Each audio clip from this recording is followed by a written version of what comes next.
자, 자, 이번에는 그 머신 트랜슬레이션의 정확도를 평가하는 방법에 대해서 한번 살펴보도록 하겠습니다. 그 대표적인 그 방법론이 하나 있는데요. 블루 스코어라고 부르는 겁니다. 블루 스코어. 즉, 그 하는 방법은 이렇습니다. 예를 들어서 우리한테 주어져 있는 그 프렌치, 그 불어 문장이 이렇게 생겼다고 볼게요. 예를 들어서 Le chat est sur le tapis. 정확히 그 요런 발음으로 나오는 문장인데요. 그 뜻을 살펴보면 이렇습니다. 그 사람이 번역했을 때 이것을 정확하게 한 문장을 생각해 보면 The cat is on the mat인데 한 가지 방법뿐이 없는 게 아니라 또 다른 그 정확하게 또 다른 그 equally 그 good translation이 이런 문장이 있을 수가 있죠. There is a cat on the mat. 이렇게 두 가지 방법으로 우리가 문장이 만약에 번역될 수 있다고 레퍼런스를 하나 결정해 놓는 것입니다. 그리고 나서 그 기계학습으로 말하자면 아니 기계 번역으로 된 문장을 우리가 그 가져다 놓고서 그것이 얼마나 정확한지를 평가하는 건데요. 그 방법은 이렇습니다. 이 그 지금 여기 주어져 있는 요 그 트랜슬레이션 된 기계 번역의 결과를 보면 단어가 더가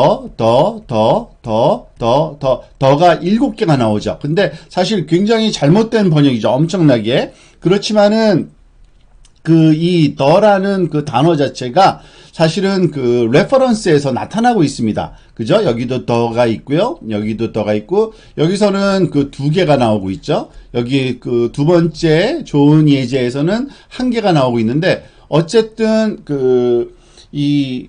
트랜슬레이션 된 기계 번역에서 트랜슬레이션 된 여기서 MT는 머신 트랜슬레이션의 약자로 지금 쓴 건데요.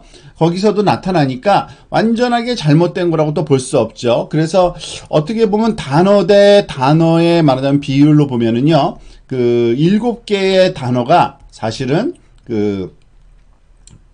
말하자면 찾아진 거고 그 7개의 단어 중에 몇 개가 원래 레퍼런스 문장에서 나타나는지를 이 정확도, 프레시션 측면에서 보면은 7분의 7로 굉장히 좋은 결과라고도 볼 수 있습니다. 근데 이거는 정확한 판단일 수가 없죠. 왜냐면 엉터리 그 번역이니까요. 그래서 사실은 이것보다 조금 더 정확한 표현인 modified precision을 사용을 하게 됩니다. 즉 여기서는 어떤 식으로 쓰냐면은 그 전체 그 사용된 그 단어 7개 중에 몇 개가 나타나는지를 카운트할 때 각 문장에서 나타난 수 중에 큰 거. 예를 들어서 2개가 큰 거니까 7분의 2라는 값을 쓴 겁니다. 이것을 좀 더 정확하게 표현을 해보면 이런 거예요. 사실은 그 카운트 중에 클립된 카운트라고 표현합니다. 잘린 카운트, 그 더가 둘 중에서 하나를 고르는 데서 그 큰 걸로 고른 거죠. 여기는 카운트 더. 그러니까 그 더라는 문장이 몇 개가 카운트, 여기서는 7개가 말하자면 번역돼 나온 건데요. 이것을 왜 블루 스코어라고 부르냐면요. 사실은 블루라는 것이 이거 약자입니다. bilingual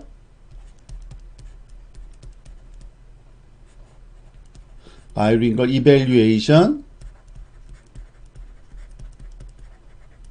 그 understudy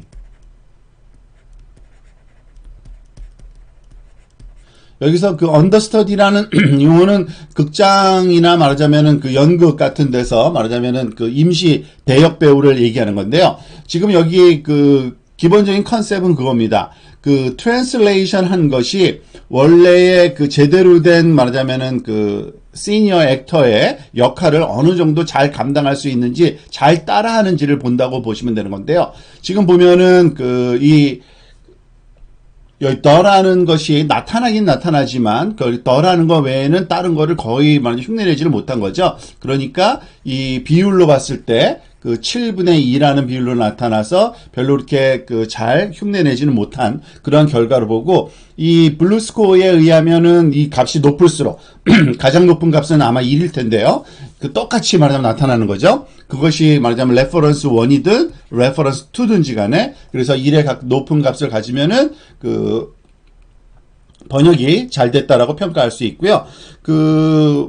많이들 사용을 합니다. 그리고 굉장히 이 블루 스코어 값이 좀 정확하다고 알려져 있습니다. 자, 지금처럼 그 한 단어만 가지고서 그 판단을 하면은 정확하지 않을 수가 있죠. 그래서 생각할 수 있는 방법은 두 개의 연속된 단어로서 평가하는 방법도 우리가 생각할 수 있습니다. 그걸 바이그램 방법이라고 하는데요.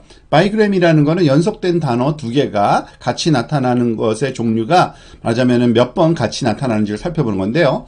예를 들어서 아까와 마찬가지로 두 개의 말하자면 레퍼런스 문장은 똑같습니다. The cat is on the mat과 There is a cat on the mat. 그렇지만 요번에 머신 트랜슬레이션은 그 the cat on the mat 좀 더 아까보다는 뭐 훨씬 낫죠. 그렇지만 여전히 별로 이렇게 뭐 정확하진 않지만 아까보다는 낫는데 이번에는 그 한 단어가 아니라 두 개의 단어 붙어 있는 걸 살펴볼 겁니다. 예를 들어서 the cat이라는 요런 그 바이그램이 하나 있고요. 그죠? 그리고 cat the라는 것도 하나가 더 있을 수가 있고요. 그리고 the cat은 또 나오니까 우리가 사실은 요거는 카운트할 필요가 없고요. 그 다음에 cat on이라는 게 하나 더 있고 그리고 on the 그리고 the mat이 각각 하나씩 있어서 이렇게 5가지 종류의 그 바이그램이 나타날 수가 있는 겁니다.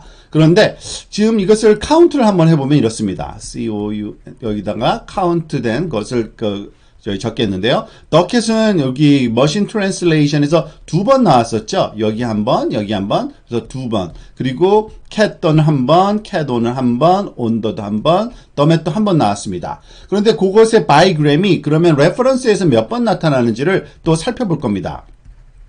그런데 그냥 살펴보는 게 아니라 클립 방법으로 살펴보는 거예요. 둘 중에서 한 문장, 그러니까 레퍼런스에서만 나오면 되는 거니까 그 중에서 큰 거를 우리가 체크할 건데요. The cat이라는 게 어디에 있나요? 지금 보니까 여기 하나 있고요.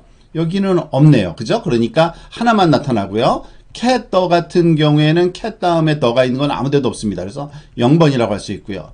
cat on 같은 경우에는 여기 없고 여기 한 번 있네요. 그죠? 하나 있고요. 그리고 on the는 여기도 있고 여기도 있지만 어쨌든 하나만 카운트하는 거니까 하나만 쓰겠습니다. 그리고 the mat은 여기도 나타나고 여기도 나타나지만 한 번씩만 나타나는 거니까 그게 큰 게 하나입니다. 그래서 아까 우리가 한 것처럼 modified precision으로 생각해 보면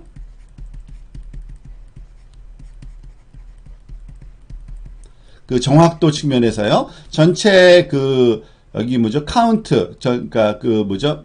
머신 트랜스레이션에서 나온 바이그램의 종류가 전체가 6개인데 그 중에서 그 레퍼런스에서 카운트 클립으로 나타나는 게 총 4개가 나타나니까 6분의 4 정도, 요 정도의 정확도를 갖는다고 할 수 있습니다. 그렇죠? 그래서 이거를 좀 더 그 일반화시켜서 한번 정리를 또 한번 해보도록 합시다. 자, 그럼 지금까지 우리가 한 내용들, 그 유니그램과 바이그램의 경우에 대해서 그걸 아주 포멀하게 한번 써보면 다음과 같습니다. 지금 우리한테 주어져 있는 머신 트랜슬레이션 결과가 조금 전 페이지에서 본 것처럼 이와 같은 문장일 때 예를 들어서 이걸 y 해시라고 우리가 이제 표현을 하겠는데요. 예측된 y 값. 그 유니그램의 경우에 우리가 지금 그 평가하는 값이 사실은 일종의 modified precision이기 때문에 이제 기호를 P라고 할 거고요. 그리고 subscript를 써서 subscript를 1으로 줬을 때는 유니그램을 그 상징하는 걸로 생각을 하시면 되겠습니다.